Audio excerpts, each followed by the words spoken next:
Kertes ka na! Hindi ko akalain na sa tanda kong ito ay dadanas pa ang Pilipinas ng mas masakit, mas marahas, mas abusado, mas gobyerno.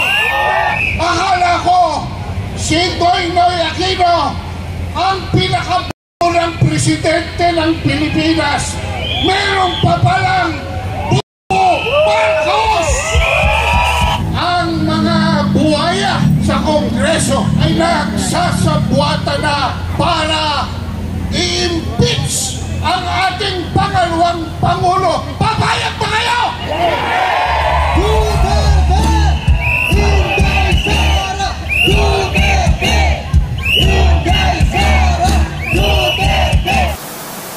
Nandun ako sa Malacanang, hindi ako makatulog.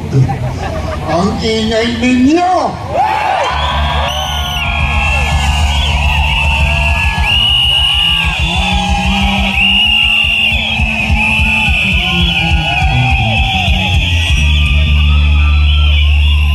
Walang barel. Ni isa walang barel.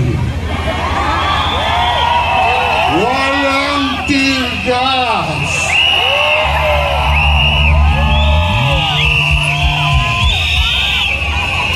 Magandang gabi sa inyong lahat, bayang naapi!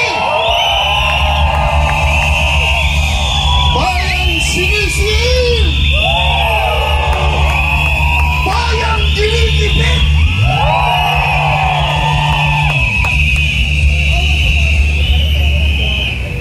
Ang pangalan ko po ay Adolfo Quezon Paglinawan.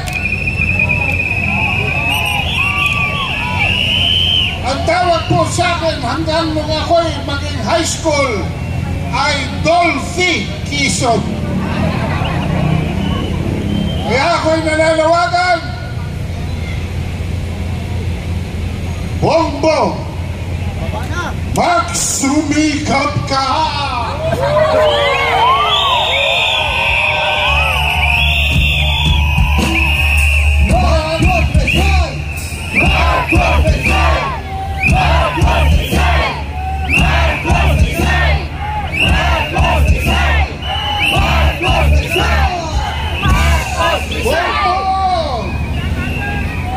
Mag-fornicates ka na!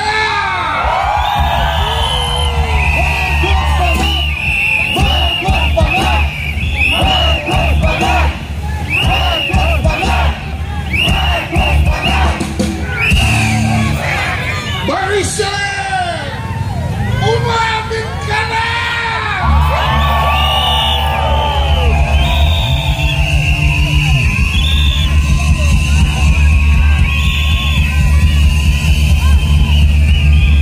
Alam po ninyo mga kabansa, ako ay 76 anyos na. Subalit bigla akong binigyan ng lakas. Dahil dito, sa lupain ito hanggang Mindiola, ipinanganak ang aking pagka-aktivista noong 1969.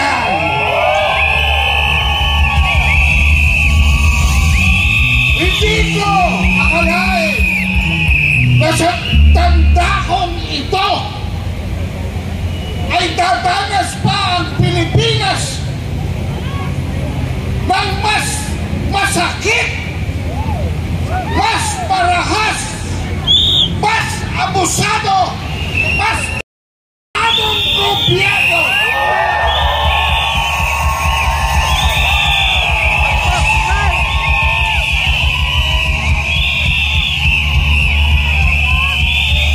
Akala ko ang tatay niya ay sukdo na ng pagkadiktador. Akala ko si Noynoy Aquino ang pinakaburang presidente ng Pilipinas. Meron pa palang Marcos!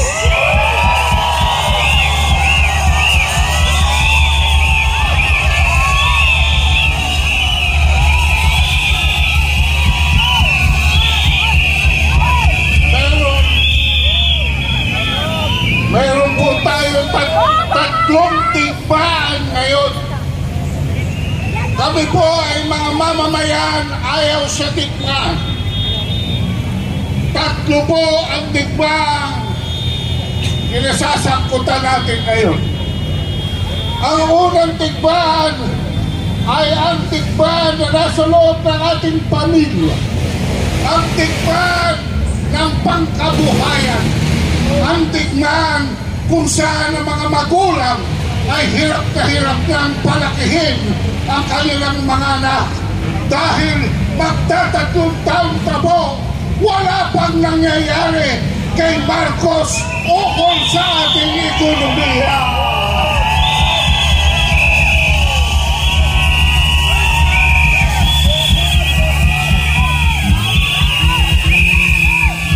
Ang pangalawang digmaan po ay nagaganap sa ating lansangan, sa ating kapaligiran, kung saan wala ng peace and order. Ang mga kapulisan ang siyang nagiging sanhi ng kaguluhan. Ang droga ay tumatami na naman. Ang mga drug lords nagtatawaran na sa mga politiko para sa darating na halalan. Yan po ang pangalawang digmaan na ating tinatahak ngayon. Marcos resign! Marcos resign! Marcos resign! Marcos resign! Marcos resign! Marcos resign! Marcos resign! Marcos resign! Ang pangatlong digmaan ay ang pakikipagsalpukan ni Gibo Teodoro sa South China Sea. Dahil ang Pilipinas po ay nakikipag-angkin ng mga teritoryong hindi naman natin. Pinaniniwalaan tayo na atin ang mga yan, pero hindi naman. Ang sabi nila, atin ito, hindi naman. Kung yan ay atin, bakit wala tayo dyan?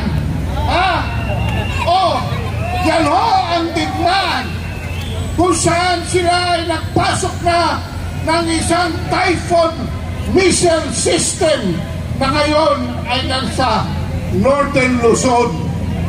Yan pong Typhoon missile system na yan ay maaaring magdala ng nuclear bomb 2,500 kilometers palabas ng Northern Luzon, papunta sa Malaysia, Singapore, Indonesia, sa Katimugan, papunta sa Kanluran, sa Laos, Thailand, Vietnam, Myanmar, at Cambodia, at patungo sa norte, sa China at North Korea.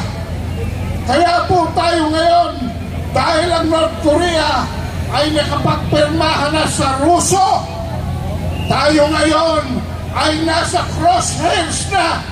Tayo ngayon ay target na ng mga missile, hindi lamang ng North Korea, hindi lamang ng Russia, kung hindi ng China. Gusto nyo bang maubos lahat ng ating mga syudad sa pamamagitan ng digmaang nuklear? Guerra ni Marcos tutulan! Guerra ni Marcos tutulan! Guerra ni Marcos tutulan! Guerra ni Marcos tutulan! Pero mas malapit po sa ating kinalalagyan ang mga buhaya sa Kongreso ay nagsasabwata na para i-impeach ang ating pangalawang Pangulo. Papayag ba kayo? Duterte! Inday Sara! Duterte! Inday Sara! Duterte! Inday Sara! Duterte! Inday Sara! Ang sabi po nila, ang pinag-uusapan sa hearing ay 2025 budget. Pero itong mga komunista sa ating Kamara, ipinipili na pag-usapan yung 2022 confidential funds na sila mismo ay nag-akyat na sa Korte Suprema para desisyonan. Alam po ninyo mga kabansa, dapat intindihin ninyo na pagka ang COA, ang Commission on Audit, ay nagsabi na disallowed ang isang item, hindi ito nangangahulugan na yun ay illegal. Nangangahulugan lamang yun makulang pa ang papeles para i-liquidate ang gastusin yun. Pero sa kanila, dahil maitim ang kanilang kaluluwa at bulaksak ang kanilang mga budhe, sa kanila, palibasa sila sanay na sanay, liquidation by certification. Walang resibo, di siya. Pero okay sila. Pero si Inday Sara, kinakailangan isang bayong na resibo ang ipakita para pagbigyan lamang ang 10 million na isang kaibigan na children's book. Tama ba yan? Di mo pera yan! Di mo pera yan! Di mo pera yan! Di mo pera yan! Di mo pera yan! Di mo pera yan! Kaya mga kabansa, buwardyahan natin mabuti ang ating kalayaan. Alam kong ipaglalaban ninyong lahat dahil kayo ay naglakas loob na pumoste dito para makiisa laban sa 3 digmaan na ating nilalabanan, laban sa gobyerno ito na mapanlait, mapang-abuso, mapanyurak ng ating kalayaan.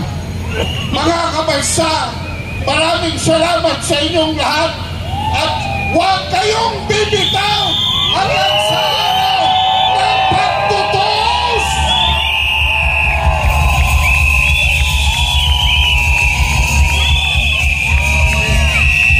Hanggang dito na lamang po. Maraming salamat. Maraming salamat kay Ginoong Ago Paglinawan. Ayon.